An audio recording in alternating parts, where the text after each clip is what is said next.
Dr. Jennifer Neff. I'm a family doctor. I'm an integrative medicine doctor. I do functional medicine, and I'm a medical acupuncturist.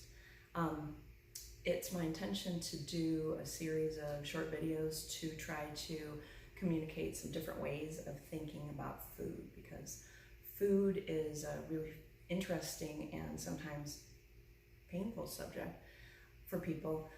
It's really impactful for everybody's health. It's something that we have to do every day. It's not something that we can avoid. And so instead of sitting and going forward with our ideas of dealing with food the way that we have before, which aren't working, I like to give people in the office a little bit of an idea about how to think about it differently.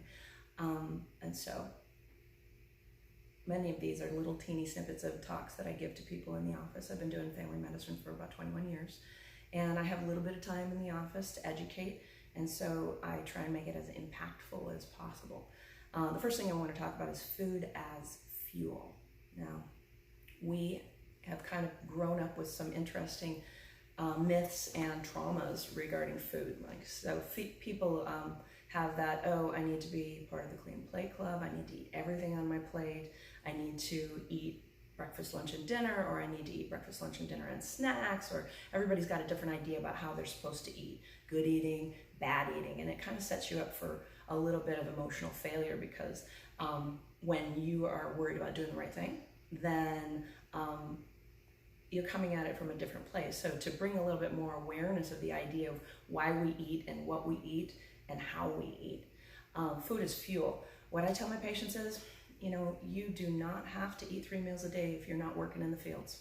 We don't need that much fuel. We don't need a huge breakfast. We don't need a huge lunch. We don't need a huge dinner.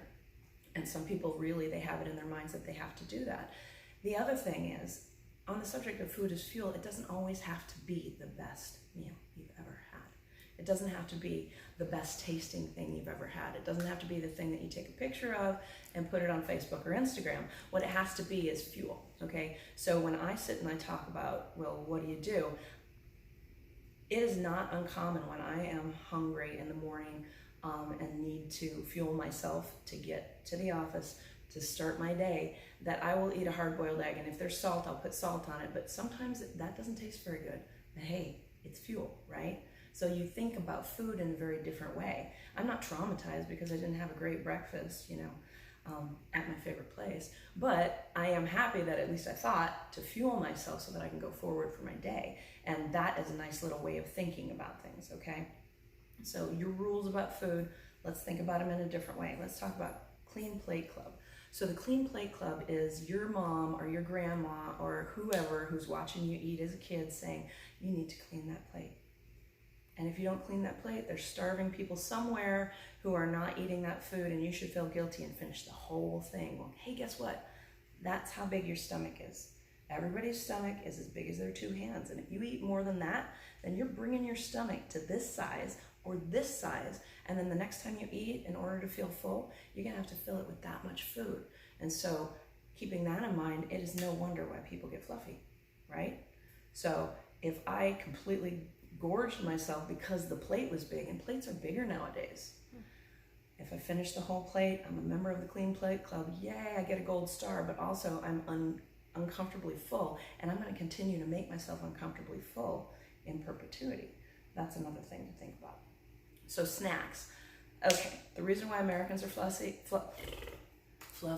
the reason why Americans are fluffy and Europeans are, in general, not as fluffy is because they don't snack. They go about their day and they have whatever they're going to have for breakfast, and then they have whatever they're going to have for lunch, and then they have whatever they're going to have for dinner. They do not sit there and just feed their face all throughout the day. Now, I'm not trying to be insulting. What I'm trying to do is bring some awareness towards what you're doing and why you're doing it. We eat because we're bored. We eat because we feel like we should. It's 10 o'clock, it's time for a snack. We eat because we're tired. We eat because we're frustrated. There's a lot of interesting emotions that cause us to go forward and put something in our pie hole. But when you sit and say to yourself, okay, why am I doing this? If it's any reason besides you're hungry, you have that opportunity not to make that choice. And if you don't, no big deal. But the next time you have the opportunity to bring the awareness of, okay, so why am I eating this? and you have the opportunity to make that choice again. These are ways of becoming aware of our behavior instead of all of this automatic food eating behavior. Give me another subject, Kim. Self-medicating with food. Oh, self-medicating with food. It's a really good one. What you may or may not know is that when your body is full, when the tummy is full of food, then the stretch receptors reach the brain, and the brain starts going from doing your day mode into rest and digest mode. So it feels really good. You get this, I don't know, you get this kind of down regulation. You start feeling good. If you had eaten for the reason that you were feeling unhappy, or because you were feeling stressed, or because you had a really crappy day, then all of a sudden you're feeling much better because your stomach is on stretch and your stomach is full. And then what happens after that is, depending on what you put in your stomach, if it was a whole bunch of non-food processed stuff, highly inflammatory stuff like starches and deep fried stuff, then your body is also looking at that food and going, okay, food, not food. There's a message sent to your brain that there's food in the stomach. The body starts digesting the food and then says, wait, it's not really food. And then all of a sudden you start producing cortisol. Now, cortisol is a stress hormone. And the cortisol downregulates your ability to feel emotion. Now, this is an interesting point. When you are stressed, it's not good to feel deep emotions, because then that equals trauma. So your body has a really nice way of keeping you from feeling these things. So the cortisol goes up, your emotions get dulled, and then all of a sudden you start associating less emotional, less stressed, less angry with all this food I ate. And that is a feedback loop that's very, very difficult to extinguish. It's an important one to keep in mind, okay? Then the other thing is, if you've got a whole bunch of starch in your tummy and you filled your tummy, and you put fluid on top of that, then what happens when you put water with rice? All of a sudden your stomach is going to get bigger and bigger and bigger. And then we've got the phenomenon that we talked about before of overfilling.